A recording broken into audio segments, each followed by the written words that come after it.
प्रभु यीशु मसीह के नाम में आप सभी को जय मसीह की। प्रिय भाई और बहनों, बाइबल स्टडी में आज हमारा मुख्य वचन है यशायाह किताब उसका 49 अध्याय।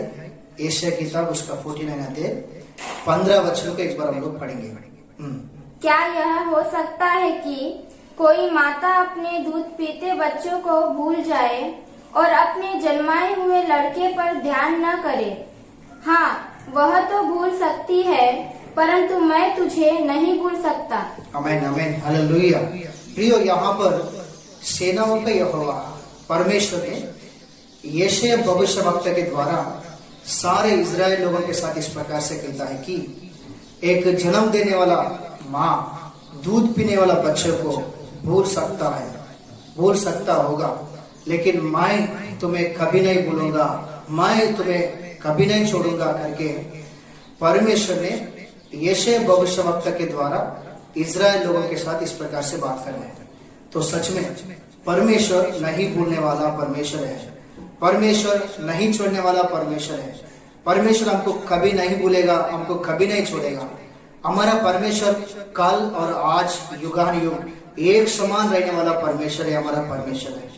लेकिन प्रियो, आज इस वचन को लेकर हमारा एक संदेश है, हमारा एक उद्देश्य है, हमारा टॉपिक है कि परमेश्वर हमको कभी नहीं छोड़ना है, परमेश्वर हमको कभी नहीं भूलना है। तो हम क्या करना चाहिए, कैसे रहने से परमेश्वर हमको हमेशा हमेशा हमारे साथ रहता है, कैसे रहने से परमेश्वर हमको एक मित्र की तरह, एक माँ की तरह, एक पिता की तरह प्रभु हमारे साथ रहता है, कैसे रहने से परमेश्वर हमको नहीं छोड़ते हुए, हमको नहीं बोलते हुए, जैसा इजराइल लोगों के साथ प्रभु ने उनके साथ चला था, वैसा प्रभु हमारे साथ भी चलना है। तो कैसे रहने से प्रभु हमारे साथ चलेगा, कैसे रहने से प्रभु हमको चलाएगा, कैसे रहने से प्रभु हमको उस प्रकार से हमारे साथ रहेगा, ये आज हमारा संदेश है, आज हमारा उद्देश्य, हमारा टॉपिक है।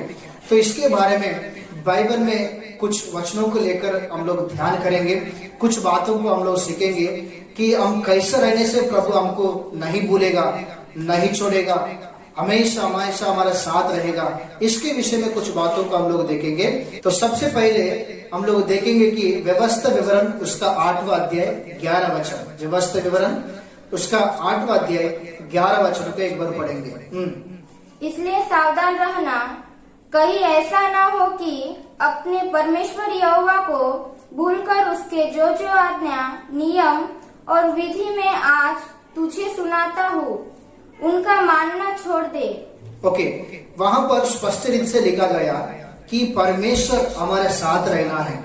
तो परमेश्वर हमको नहीं छोड़ना या परमेश्वर हमको नहीं भूलना है। तो सबसे पहले हम परमेश्वर की कलीसिया होने के नाते, परमेश्वर की संतान होने के नाते हम उनकी नियम और उनकी व्यवस्था, उनकी सारे आज्ञाओं को हम नहीं भूलना चाहिए।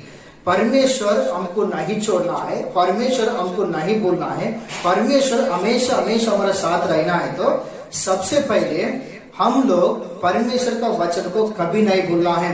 परमेश्वर ने अपने सेवक लोगों के द्वारा, बाइबल के द्वारा, नहीं तो परमेश्वर ने अपना भविष्यवक्ताओं के द्वारा जो भी संदेश हमको दिया है, जो भी शिक्षा हमको दिया है, उस वचनों को, उस नियम को, उस आज्ञा को, उस व्यवस्था को हम कभी नहीं भूलना चाहिए प्रियो। तो जब हम उस वचन को सुनते हैं, उस वचन को सीखते हैं, उस वचन को हमारे याद में रखते हैं, उस पाठ करते हैं, उस वचनों के अनुसार हम लोग चलते हैं, तो वचन कहता है, परमेश्वर कहता है कि मैं तुम्हें कभी नहीं भूलूंगा, कभी नहीं छोड़ूंगा, मैं तुम्हारे साथ हमेशा हमेशा रहूंगा करके प्रभु ने कहता है। तो परमेश्वर इस तरह हमारे साथ रहना है तो हम पहले परमेश्वर का वचन को नहीं भूलना चाहिए। उदाहरण में बाइबल में एक जाति है, एक वंश के लोग हैं, इर्मिया और उसका 35 अध्याय पहला वचन से लेकर 19 वचन तक हम लोग पढ़ने से वहां पर एक जाति के विषय में लिखा गया, रेखाब वंश के बारे में लिखा गया। वो लोग, उनका पूर्विक व्यक्ति अभिनादाब जो पढ़ाई उनको दिया, जो शिक्षा उनको दिया है, 200 साल होने के बावजूद भी वो लोग उनका नियम को नहीं भूला, उस वचन को नहीं भूला, उस शिक्षा को नहीं भूला। सच में उन लोगों को देखकर परमेश्वर आश्चर्य हुआ।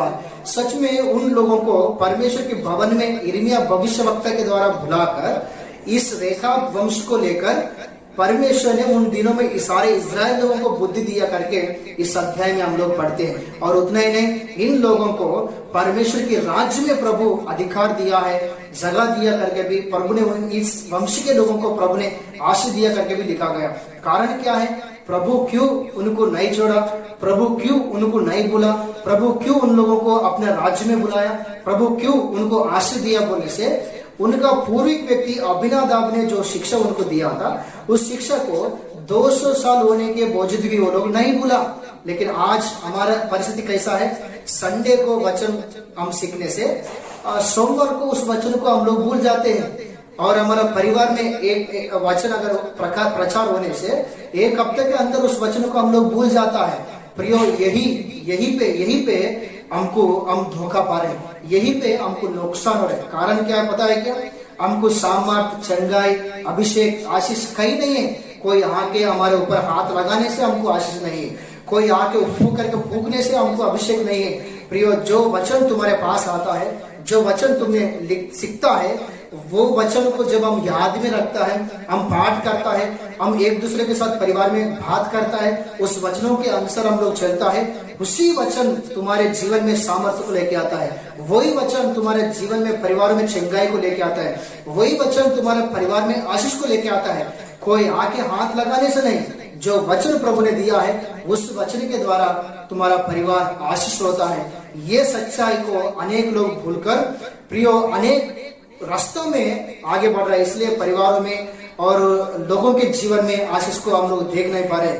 इसलिए प्रियो, हम परमेश्वर का वचन को कभी नहीं भूलना है। पढ़ने में, सीखने में, सुनने में, ध्यान करने में हमेशा हम लोग तैयार रहना चाहिए, क्योंकि परमेश्वर के वचन ही हमारे लिए सब कुछ है। परमेश्वर के वचन ही हमारे लिए चंगाई, हमारे लिए अभिषेक, हमारे लिए आशीष करके इस बात को कभी नहीं भूलना है। तो प्रियो, जो हमारा वादा है प्रभु ने दिया है, जो वचन है हमारा मुख्य वचन है, तो प्रभु ने कहता है कि मैं तुम्हें कभी नहीं भूलूंगा, तुम्हें कभी नहीं छोड़ूंगा। ये वचन हमारे जीवन में पूरा होना है तो सच में परमेश्वर हमेशा हमारे साथ रहना है तो हम सबसे पहले परमेश्वर के नियम को, परमेश्वर का आज्ञा को हम लोग नहीं भूलना चाहिए। ये पहली पॉइंट है। और दूसरी बात को हम लोग देखेंगे, व्यवस्था विवरण उसका 26 अध्याय 13 वचन को पढ़ेंगे।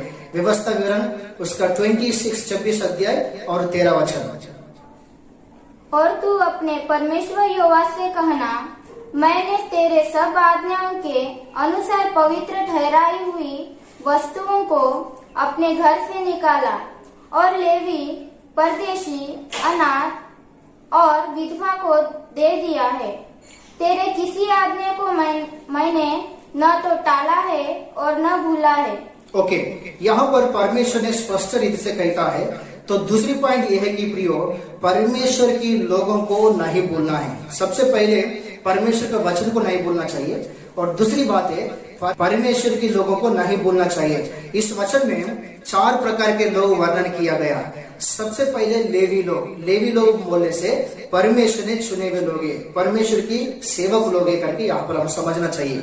और उसके बाद अनाथों को देखते हैं, और परदेशियों को देखते हैं, और विधवाओं को देखते हैं।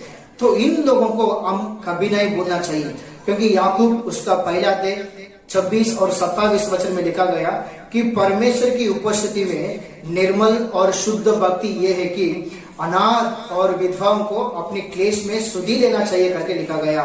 सच में इसके विषय में बाइबल में काफी सारा रेफरेंस, काफी सारे वचनों को हम लोग देखते हैं कि अनाथों को नहीं भूलना चाहिए, क्योंकि उनको हम लोग सहायता करना चाहिए, और विधवाओं को नहीं भूलना चाहिए, उनको सहायता करना चाहिए, परदेशियों को नहीं भूलना चाहिए, उनको सहायता करना चाहिए। और साथों साथ वहां पर लिखा गया लेवी लोगों को, सेवक लोगों को नहीं भूलना चाहिए। प्रियो, हम लोग कहाँ से आया, हमको सुसमाचार कौन बताया, हमारे लिए कौन प्रार्थना किया, हमारे लिए कौन प्रयास किया है, इस बात को सेवक लोगों ने हमारे जीवन में जो भी भलाई किया है उस भलाई को हम लोग नहीं भूलना चाहिए। उनकी संगति को, उन्होंने जो भी हमारे जीवन में किया है उस कार्य को, उस भलाई को कभी नहीं भूलना चाहिए। ये बहुत बड़ा पाप होता है हमारे जीवन के लिए। इसलिए प्रियो, वचन स्पष्ट रूप से कह रहा है परमेश्वर हमेशा अगर हमारा साथ रहना है तो परमेश्वर के लोगों को नहीं भूलना है, सेवक लोगों को नहीं भूलना है, परदेशियों को नहीं भूलना है, अनाथों को नहीं भूलना है, विधवाओं को नहीं भूलना है करके लिखा गया। प्रियो, कभी नहीं भूलना है। साथों साथ हम लोग तीसरी बात को भी देखेंगे कि भजन संहिता उसका 106 अध्याय उसका 13 वचन, भजन संहिता उसका 106 अध्याय और 13 वचन को हम लोग पढ़ेंगे। परंतु वे झट उसके कामों को भूल गए और उसकी युक्ति के लिए न ठहरे। ओके, यहाँ पर इजराइल लोगों के विषय में भी लिखा गया। सच में इजराइल लोग क्या किया, जल्दी से जल्दी परमेश्वर की भलाइयों को, परमेश्वर की कार्यों को भूल गया करके लिखा गया। इसलिए प्रियो, जो इजराइल लोग मिस्र देश से, मिस्र के गुलाम से वो लोग बाहर निकले, उसमें से यहोशू और कालेब को छोड़कर एक भी कानान देश में कदम नहीं रखा। उनके द्वारा जंगल में पैदा हुए उनकी संतान, उनकी बच्चे कानान देश में कदम रखा, लेकिन पूर्विक लोगों में एक भी कानान देश में कदम नहीं रखा। कारण क्या है बोलने से, वो लोग जल्दी से जल्दी परमेश्वर की भलाइयों को, जल्दी से जल्दी परमेश्वर की कार्यों को भूल गया करके प्रभु का वचन कहता है। तो प्रियो, हमारे जीवन में कभी परमेश्वर ने किया हुआ भलाइयों को नहीं भूलना चाहिए। अभी बहुत सारे लोग मंदिर में आता है, छुटकारा पाता है, मंदिर में आता है, भलाई को प्राप्त करता है, बीमार से छुटकारा पाता है, दुष्ट आत्मा से छुटकारा पाता है, अनेक समस्या से छुटकारा पाता है, लेकिन जल्दी से जल्दी प्रभु की संगति को छोड़ देते हैं, परमेश्वर की संगति को, सेवक लोगों की संगति को छोड़ देते हैं। जल्दी से जल्दी मुझे क्या किया, मुझे क्या मिला करके भी प्रभु का भलाइयों को बोलता है। और उतना ही, परमेश्वर ने लाल समुद्र को इजराइल लोगों के लिए 2 बार किया। परमेश्वर ने होरेब पहाड़ से पानी पिलाया, परमेश्वर ने स्वर्ग से मन्ना बरसाया, परमेश्वर ने मरे हुए लोगों को भी जिलाया, परमेश्वर ने अनेक बीमारी, अनेक विपत्ति से लोगों को बचाया। इतना सारा करने के बावजूद भी मारा को मीठा किया, उनको पानी पिलाया, बहुत सारे भलाई, बहुत सारे कार्य प्रभु ने किया, लेकिन ये सारे भलाइयों को वो लोग भूल गया, जल्दी भूल गया करके वहां पर लिखा गया। इसलिए वो लोग कानान देश में कदम नहीं रखा करके प्रभु का वचन स्पष्ट से कहता है।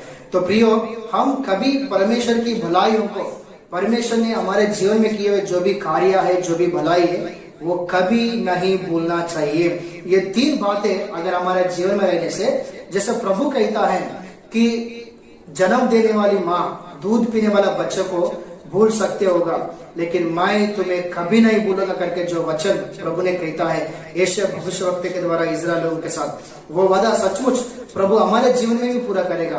परमेश्वर कभी नहीं भूलेगा, कभी नहीं छोड़ेगा, हमेशा हमेशा इमानुएल परमेश्वर होने के नाते वो हमारे साथ रहेगा, हमारा संग चलेगा करके यहाँ पर वचन में हम लोग देखते हैं। लेकिन प्रियो, ये 3 बातें हमारे जीवन में रहना चाहिए। हम वचन को नहीं भूलना है, दूसरा परमेश्वर के लोगों को नहीं भूलना है, और तीसरा परमेश्वर की कार्यों को, भलाइयों को नहीं भूलना है।